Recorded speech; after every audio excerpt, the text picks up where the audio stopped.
It seems today That's good enough. all you see is violence in movies and sex on TV. But where are those good old-fashioned values On which we used to rely.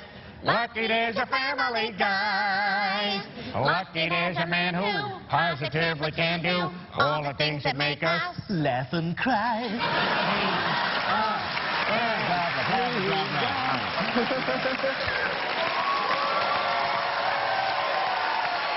We all have heroes. What is it about the Fonz that makes him yours? The Fonz always knew exactly who he was. He could take apart a motorcycle and put it back together. Could take apart the hearts of America and put them back together. What a tribute. What a tribute. There's a touch of the poet in you, isn't there? Yeah. Time. Didn't you try to start a religion around him? I did. I started Fonzieism.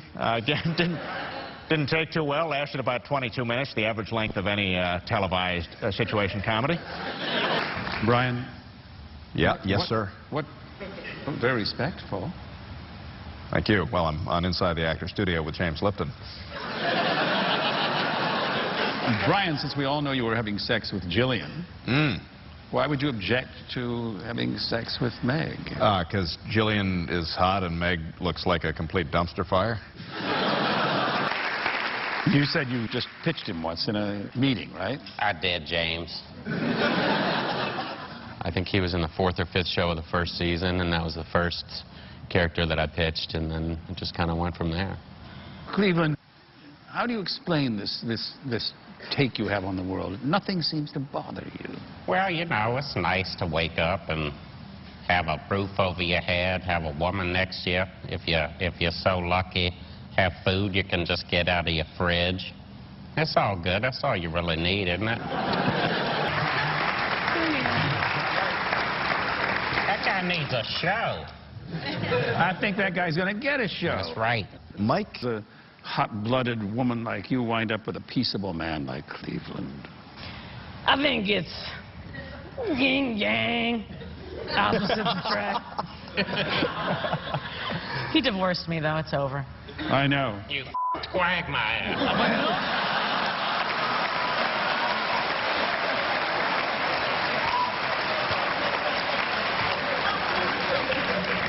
You gave me girth. I was looking for length.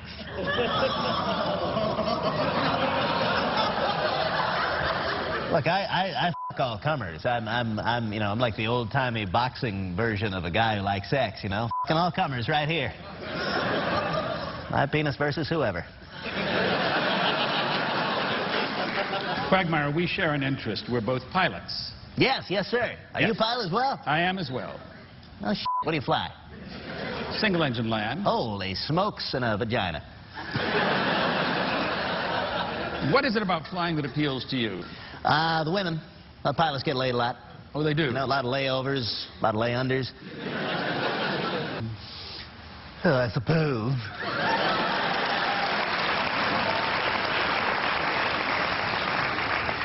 I suppose you notice, Stewie, that I can understand you. Yes, well, you've noticed a lot of things tonight, haven't you? But I feel very proud of the fact that I can understand you. Not everybody can. Well, pride is a sin, my friend. What's your question?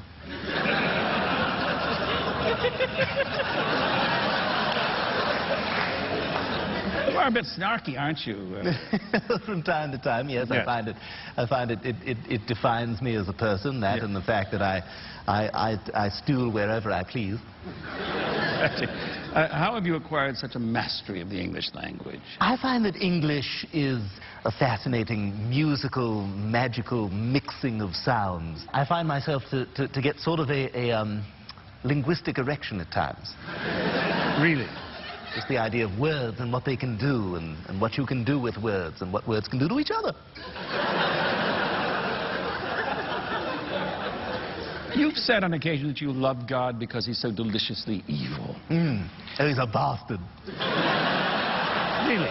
He's a wicked bastard. The things he does, let me tell you, have you read the Old Testament? Yes. Good Lord, there's some f***ed up shit in there.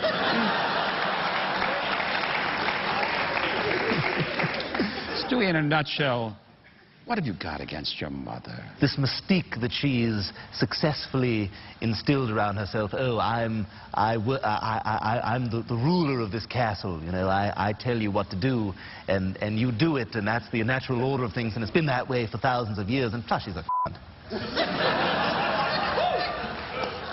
Well said. Yes.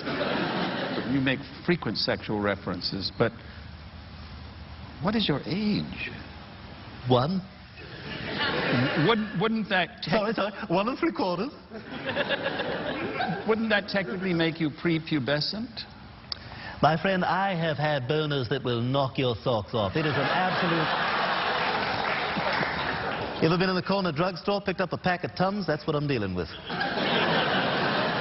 I understand. Either that or I'm talking a big game and I'm just making that up. But what's your next question? It will come as no surprise to Chris. I've been waiting for this a long time, Mr. Lipton. So have I. Yay! We're both getting what we want. Is it correct to say that one of the central themes of your life is masturbation? Yeah. What is it about masturbation that so appeals to you? Well, James, it's free, and it's really one of the things I can claim is all mine. Except in the occasion where someone will witness it, in which case it's something we share. I see. That's how you hurt your hand, isn't it?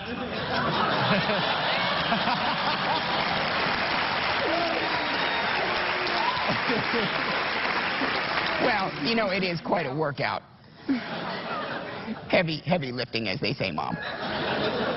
Don't rub it in. Well, I rubbed it in the carpet one time, but... Chris, you can speak frankly here. It will go no further.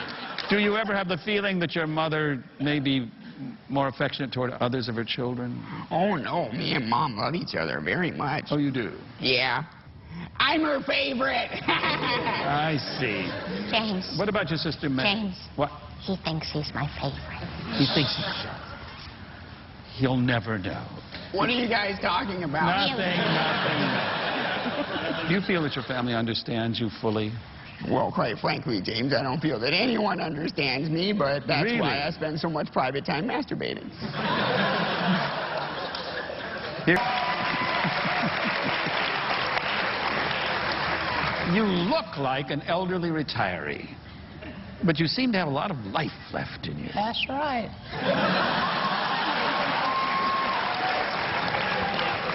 Especially when Chris comes by in his paper route. Oh, boy. Do any other boys appeal to you as well? Is it just a... Yeah, whatever, whoever. Anybody who comes along the block? Yeah, but if I could have Chris, that'd be all she wrote. Really? Oh, he wrote. When Herbert speaks to you, has it ever occurred to you that he might want you to come inside, for example? Yeah, Mr. Herbert always invites me inside for a TV or a thing-along or... Oh, I got new video games in the basement. Yeah. I appreciate that, but as usual, I'm on a schedule, so... All right. we You've gotta never been split. able to get in there, huh? Yeah, we don't really go into Mr. Herbert's house. Just get your fucking ass down. Is your take on Trisha based on someone? You know, it's just kind of that cadence that almost every news reporter has. It's just that bizarre way of talking. I'm sitting here on the stage with Seth MacFarlane. Seth, how do you think it went? I think it went pretty good. Back to you. Just kind of this...